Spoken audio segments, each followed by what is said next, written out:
This man is showing off the Chinese he's learned. 没错，我的中文全他妈的流利。 Although it sounds a bit strange, he actually relied on these few sentences to get himself a Chinese girlfriend. 快点进来，你这个笨蛋！我告诉你，我来了。 Seeing that his girlfriend was getting a little anxious, he casually said another sentence in Chinese. 你比东海出生的太阳还要美。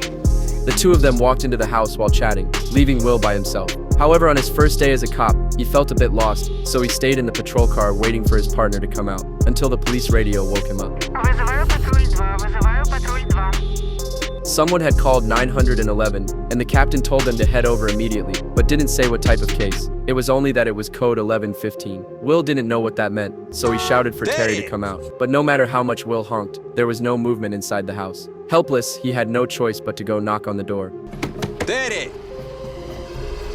Терри, где ты там? У нас вызов по ограблению!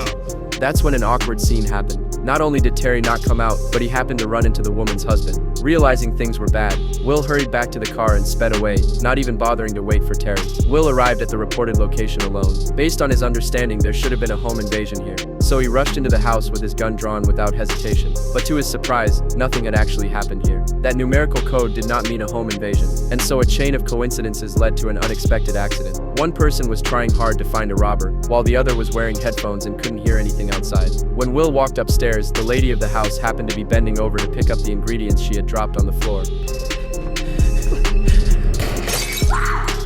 Fortunately, since it was Will's first case, the bullet missed. He quickly apologized to the lady. However, his breaking into her home and firing recklessly had completely enraged her. She rushed forward and gave Will a fierce beating. Even though Will was a man, he didn't fight back because he didn't want to hurt her. But this didn't calm her anger at all. Instead, she beat Will to the point of dizziness. The two of them fell together and crashed through a table. Will was completely uninjured, but the lady of the house wasn't so lucky. Will stood up and was stunned when he saw her. His superior had sent him to handle a case, yet he had somehow become the killer instead. Will panicked for a moment, but before he could sort out his thoughts, Terry was already walking toward him. Want to know what happens next? Follow me.